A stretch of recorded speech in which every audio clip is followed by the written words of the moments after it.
I don't paint as much. I don't draw as much. It's like I have to work, I have to do all these things, but makeup's something I do every day when I'm getting ready for work. It's something that I'm able to kind of like partake in creatively more often than other stuff.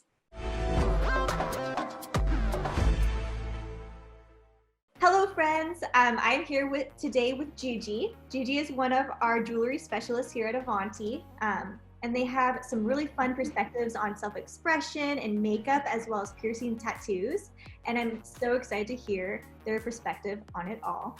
But before we dive in too much, Gigi, why don't you share a little bit about yourself? Hi, well, I'm Gigi. I grew up in Los Angeles. I grew up kind of on the kind of on the border of Santa Monica and Venice by the beach, like more so closer to Venice, I would say. So yeah, grew up in Venice, which is kind of wild. You've got like the Venice boardwalk there. There's like tons. So it's like pretty much like growing up, it's just like being surrounded by a ton of art and by a ton of like really creative people. Like every single person around is really creative on the boardwalk. Everyone's like selling art and tons of different stuff. So it's like, you know, there is not really much of a shot of me not being a creative person growing up, especially like with my parents too. Like my mom, she does healing work now, but before that she was a buyer for designers. So she was like super into fashion when she was younger, and she'd always like show me the pictures of like her and her friends in the 80s in New York and like all of the cool fashion. I was like, this is sick. Like I love this. Yeah, so growing up, just there was a lot of creative influence. I went to like the elementary, middle school I went to is definitely like more of a it was a weird school. It was definitely small, but everyone was like very creatively focused, and everything was about kind of like creatively learning things and all of that. So tons of art growing up. And then high school was like, you know, I was kind of a rebellious kid that was like set into art and was like, none of this school stuff applies to like what I want to do in life. I don't really need it. And I tested out. And I tried going to cosmetology school for a little bit, and then, I don't know, something kind of clicked at the time where I was like, I don't like hair. Hair's gross. Like, hair is really, really gross, and I don't want to touch it. So, but yeah, I got out of there, but when I was at hair school, like, I was already really into doing makeup, and I got into really starting to do makeup when I was kind of like 16, and that's when I started exploring doing like more bold stuff. Like I was super into David Bowie and all of like his makeup and like stuff like that. So I kind of just started getting really into like, hey, if I'm doing makeup, let's make it fun.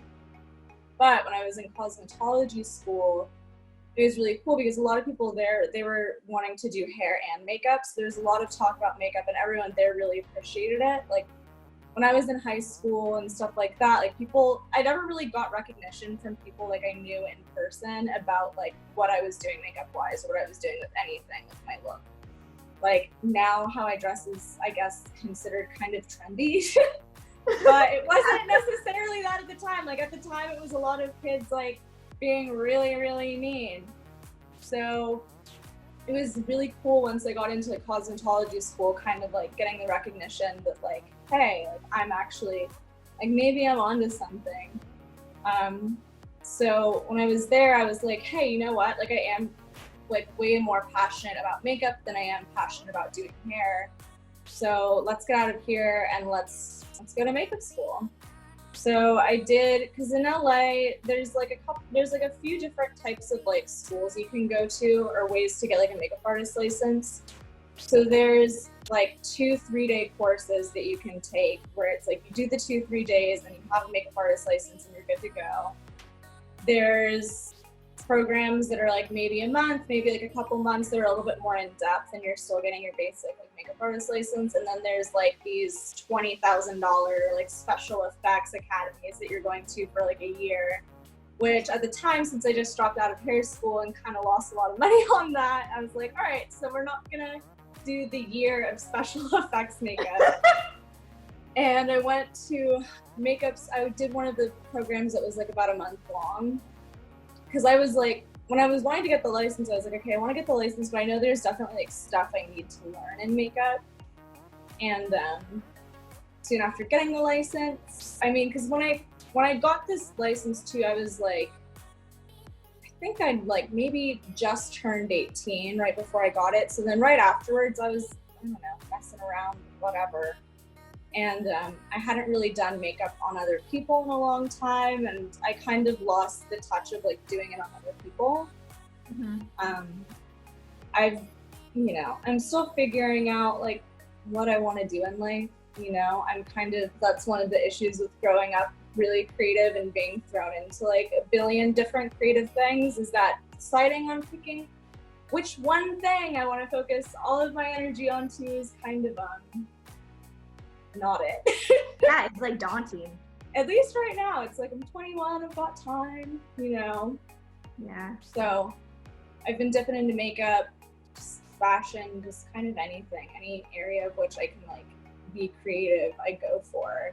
And usually nowadays, like, it's like I don't paint as much, I don't draw as much. It's like I have to work, I have to do all these things, but makeup's something I do every day when I'm getting ready for work. It's something that I'm able to kind of like partake in creatively more often than other stuff. It's easier to kind of like throw into the agenda. Yeah. Well, and it's so fun. Your makeup looks are always so unique and very colorful.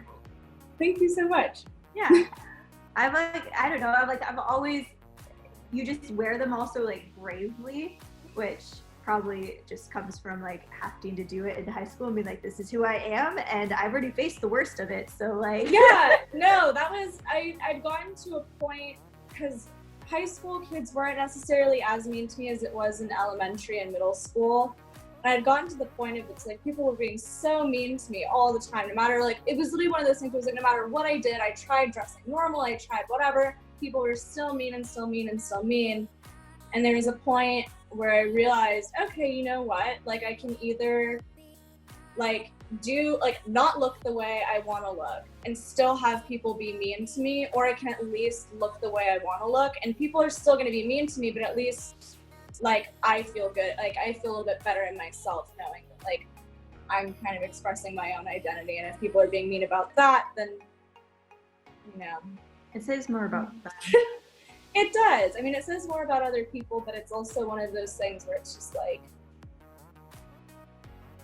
you know, people are very like, so there's people out there that are very judgmental, and that comes from whatever within their own stuff.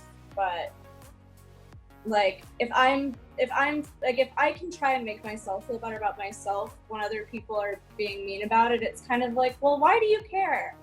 Why does it influence you? Why does it bother you? I'm not like, it's not like I'm like in your life or you have to see me every day or whatever.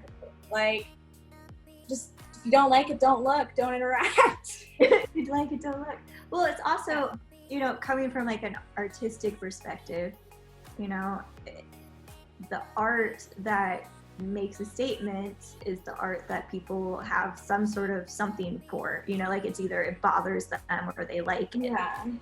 But it gets talked about either way. Yeah, no, there's been a lot of like, I don't know, in terms of like, because a lot of people ask me about like my confidence in terms of like makeup or in terms of just like expressing my look on a daily basis. And like I've gone through a lot of different phases with it. It's like there's times where I haven't really wanted to be seen by people, and there's been times where I'm like, you know what, let's make people as uncomfortable as possible. If I'm making people feel uncomfortable, I'm doing something right. You know, like, yeah, I don't know. Oh, that's really interesting. That's cool. Yeah, that's super, super interesting. So you kind of told me a little bit about what it was like growing up in LA. Is LA and Oregon super different, or? Definitely very different. Like, oh my God, it's extremely different. Like, growing up in LA, like I definitely, like, there's definitely a bunch of kids at like my school or at other schools ever that are like very, very well off. Like they've got a lot of money, it's very blatantly obvious, and it's like, you know, there's a lot of people in LA that are like very wealthy. There's also a lot of people in LA that aren't. you know, there's definitely that mix, but it was definitely like, it was weird for me in school where like there was a, like, because a lot of my creative expression was kind of based on like, I don't know, like finding whatever I could and making it into something I thought was cool. And like, you know, it's like I wear a lot of chains. So it's like, oh, I find some random chain, put a random thing on it, make it into something. And then it got to being a point where, you know, when I started noticing, oh, people kind of are into my style, or it was like a little bit, it was just a little bit disheartening that I was like, there was something that I felt like there was something that I really built for myself and really like established as like being mine. And then seeing people just like spend a bunch of money on it and have my look within 2 weeks of knowing me. I was like, cool. Yeah, like, when you're like, I like made this. yeah, no, and like, it's like, and I don't think, and it's like, I'm not saying that in a way where it's like, I'm not trying to like stop people from like getting into what they're into.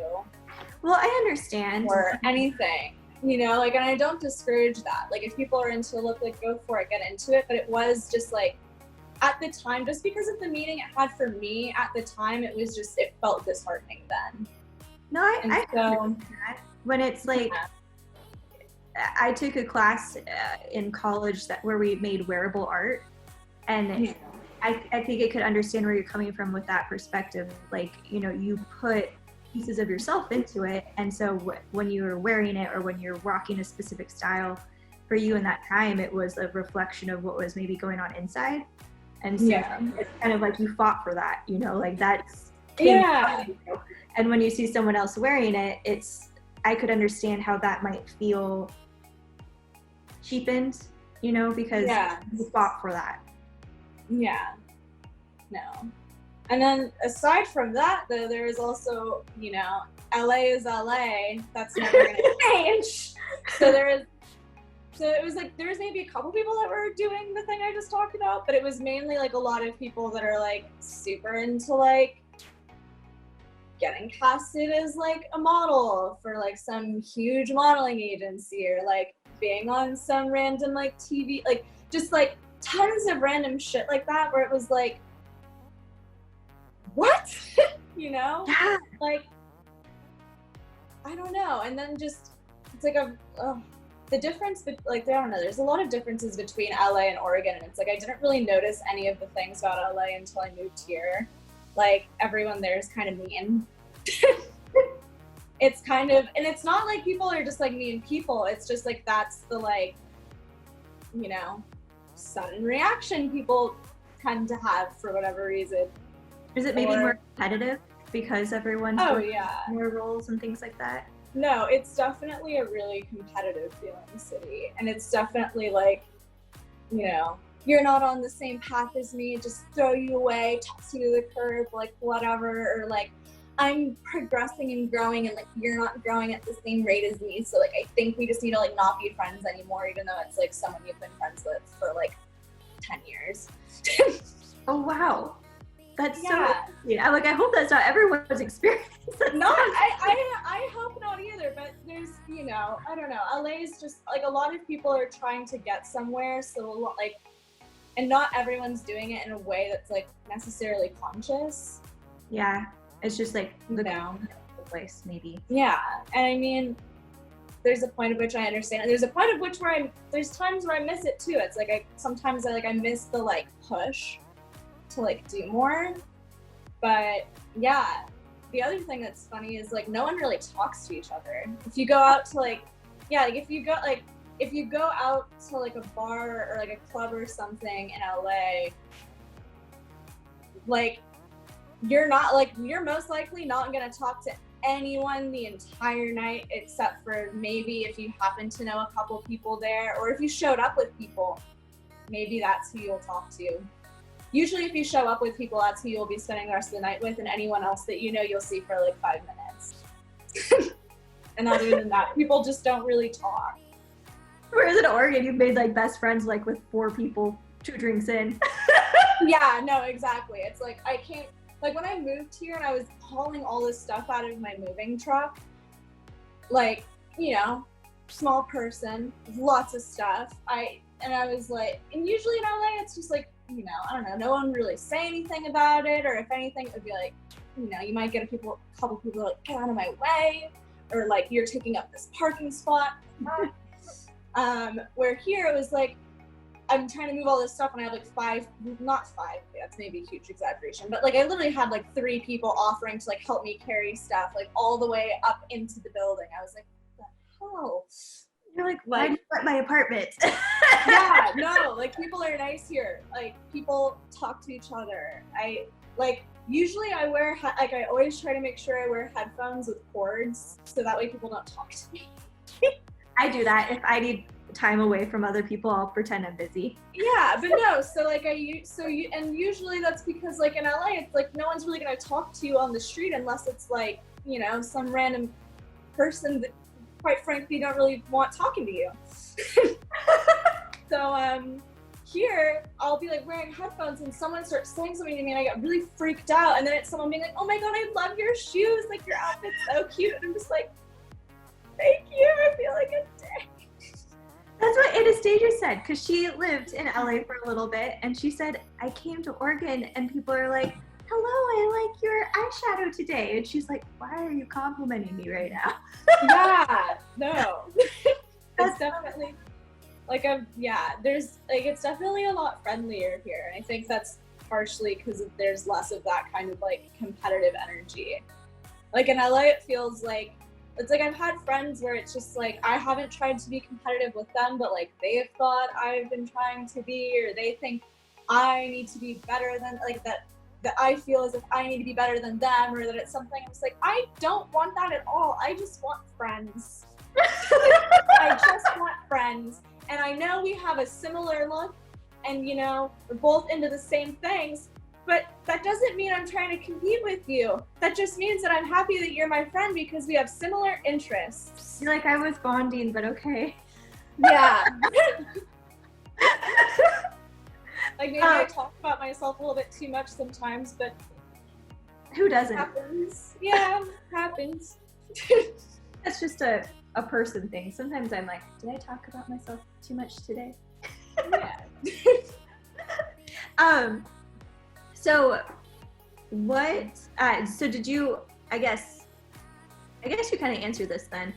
When you were younger, did you know you wanted to be creative, or were you kind of just like, I'll probably just end up working in an office? Oh, I totally knew I wanted to be creative. The idea, like, so growing up, it was like when I started refusing to let my mom dress me when I was 2 years old. Like it all really started for me with like fashion kind of, and just like my mom used to be a painter, and so there's all these like paintings around, and she has all these like art books, and you know, it's like, yeah, what picture books do I have? Art books.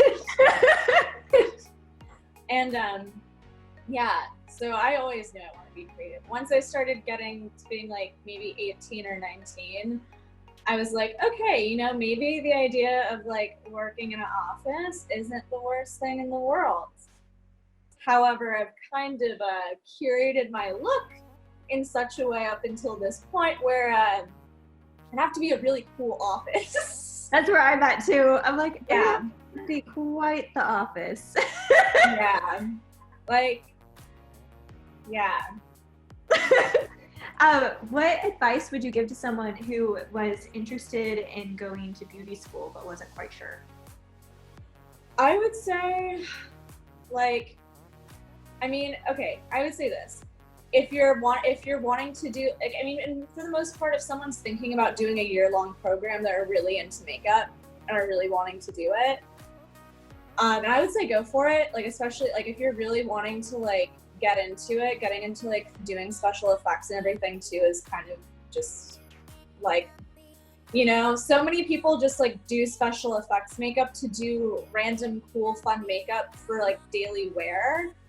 And especially like I've seen more special effects makeup going into like runway and just like in general. So, I mean, I would say definitely do it. But if you're like not sure if you want to like, and that's kind of what's cool about makeup schools, there are programs that are like all of these different lengths of time. So I would say like, hey, if you're wanting to do it and you're not sure, you can maybe at least start off with like a 2-day program. See how you're into it. You want to learn more than that, do a month-long program, or but I'd say if you're interested in makeup and you're really wanting to get into it professionally, make sure you're at least doing a month-long program.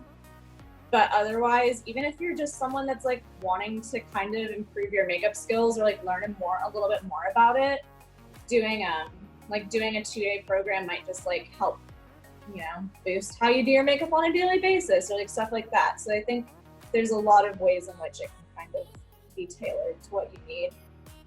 And cosmetology school, just make sure you are okay dealing with hair. That's probably a good one. Make sure you don't hate it. Make sure you're okay with your clothes having hair stuck in it forever. Or making sure you don't wear clothes that you don't want hair stuck in it to school. That would be my advice, is just make sure you don't think hair is absolutely disgusting, and you'll probably like it. Cosmetology hours are different than like beauty school too. With like beauty school, it's like you're gonna do that program and then you get the licensing, where with cosmetology school, usually like you get hours. So then if you take time off, or you're like, okay, I need a break from doing this, you can take a break from doing it and then you'll still have your hours and you can go back later. But I would say with doing that, because there's been times where I've been like, okay, maybe I should go to cosmetology school again. Maybe I should do that. There's good money in doing hair, because that is true. There is good money in doing hair.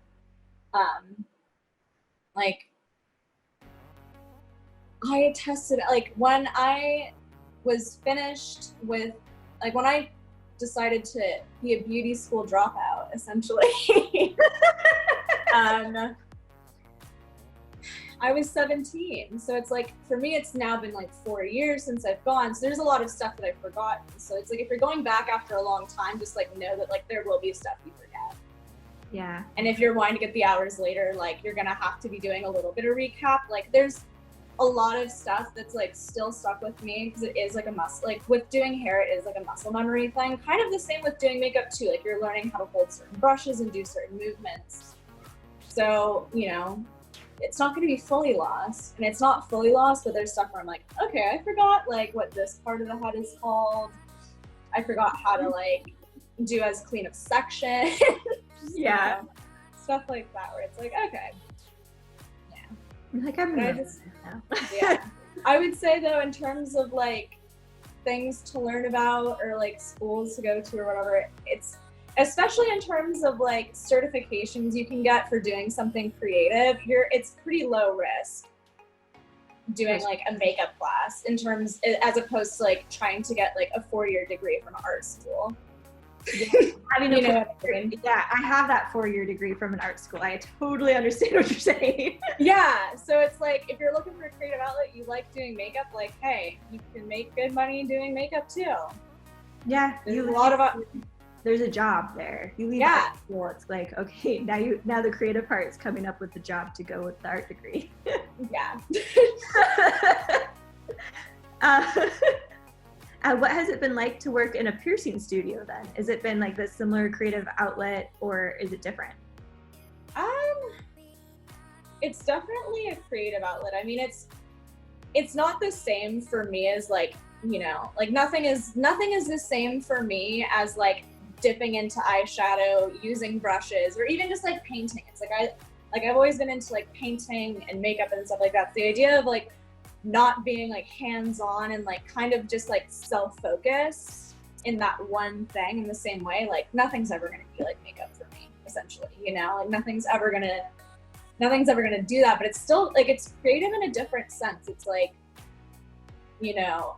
I think more about, it's like when I'm painting or I'm doing something like that, it's like I'm thinking about color, I'm thinking about my own face, but it's interesting to like take a step back and like really think about what someone else is looking like, what their wishes are. It's like more of like a collaboration, and it's like, I'm not the person doing the piercing, so it's like I don't get the like hands-on like, yes, like I did this for you, like I did this, but like, helping people get to make those creative decisions for themselves has been really inspiring. And like the work I did before working at a piercing shop was I was working at an adult store, to put it in PG words. So when I was working there, what I really liked was like being able to like really you know, be hands-on in terms of helping people and like giving them insight and information and like feeling like I'm educating people. And like, you know, when people are coming into an adult store, it's like, yeah, there's people that are just coming in for fun, they just want to get something fun, or there's also a lot of people that like, you know, they have deep personal needs and they need to get them fulfilled, and like they need someone to talk to. And it's like, I've always liked being that person and being able to help people in that way. So I like that I'm able to do that with the piercing. Like it feels very fulfilling to me to be on like that end of things. And it's definitely like the difference, I would say, between like an adult store and a piercing shop, besides a million things. The obvious. So yeah, besides a million obvious things, is like, you know, when I'm talking to somebody about piercings and all of that, it's like we're still getting personal, we're still talking about deep stuff, we can still get into conversations about like other things that are going on with them and everything, but like I'm helping them with the decision on something that's like, it's their creative outlet too. Like I know it's not just mine, I know it's theirs as well. It's like people don't want to get like their body stabbed and put a piece of metal in it because they're not creative. You know what I mean? The idea, like whoever first invented piercings or thought about doing it anyways, that was a creative move for them. That was something, you know, different at the time. And I mean, even now it's not like, piercings are definitely getting like more common, but they're not like fully commonplace. It's like, you know, some people get them, some people don't. The idea of like, you know, if someone's looking at a part of their body and thinking, you know what, something sparkly would look really good there. Or like, maybe I should put these like bees here. Maybe I should put like this little like flower, or like, you know, whatever. Like they're creatively thinking about things that they can do with their body. So it's like being able to kind of help navigate that with people, I think is really like amazing. Yeah, I agree. It's also cool to make people love parts of their body. It's like showing them a way to love parts of their body that they didn't maybe love before. Yeah. Or like, hey, maybe it's still a part of their body that's going to take them time to really love, but like, you know, you're getting a step closer to it. Like one of the main concerns I've seen with people getting piercings is like, I really want to get a nose piercing, but my nose is really big. It's like, first of all, your nose isn't big. Right? Two, like, okay, so what? Like maybe your nose is like kind of big. You can still put jewelry on it and it's gonna look beautiful. It might, like, you know, sometimes I've seen people that are like, oh my God, like it kind of makes my nose feel a little bit smaller. Or they're like, oh, like it kind of just like accentuates the beauty of my larger nose. I'm like, yes, see, this is why we do this. When people, they're like, my nose is too big. I'm like, your nose is not too big. But now you have canvas for this bigger piece of jewelry, which I think would look great. Yeah, exactly. It's like, if anything, you can actually, and it's especially too, like what I've noticed is people are like, and I've noticed it with people with larger noses, they're like, my nose is large, I don't want to get a piercing that's too big because it's gonna like really, like it's gonna really like show off how big my nose is. But it's like, no, you have this larger piece of jewelry, but it's not gonna look giant on your nose. It actually is gonna like look, it's almost like it's almost like the same as like me having a tiny little stud. Yeah, in the sense of like, it's still decorative and it still looks dainty in the area. Like it never makes anyone's nose look chunky or clunky or whatever. It actually kind of, you know, is like, all right, small accentuations. Yeah, I always like it when people get the big jewelry on their nostrils. Because it's like a statement look, and it's so elegant. Like I've never seen it like, oh, I think you're gonna regret that. I've always been like, I want a bigger nose now. Like yeah, it's like, oh my God, like your nose looks decadent. It's like it's dressed up. I'm like, that's perfect. Your nose is dressed up with nowhere to go. Exactly.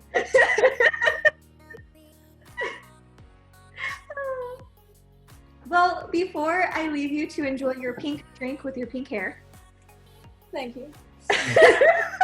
Is there any last bits of advice or wisdom you'd give to anyone who's listening that is maybe afraid to be themselves?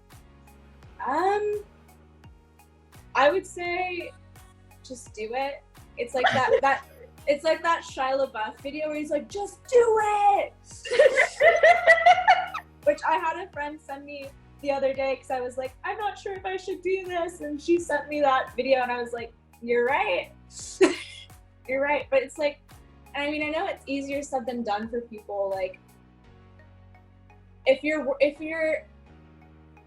worried about someone else's judgment about it, like, you know, anyone that really values you for who you are and appreciates how, like, your style and the things you like and what, and, you know, and values that, you know, you got to do what you want with your body, like, you know, you're not, like, unless someone doesn't care about those things with you, their judgment doesn't really, like, their judgment is just something they're gonna say maybe one time or whatever, but they're not, you know, I don't know, I'm not saying this well at all, but essentially, like, anyone that would tell you not to, like, get a piercing or to color your hair or not to get a tattoo that you want or whatever, anyone that's gonna tell you not to do that because it won't look right, or it shouldn't be on you, or it's just, you know, whatever. There's about a million excuses or things people say.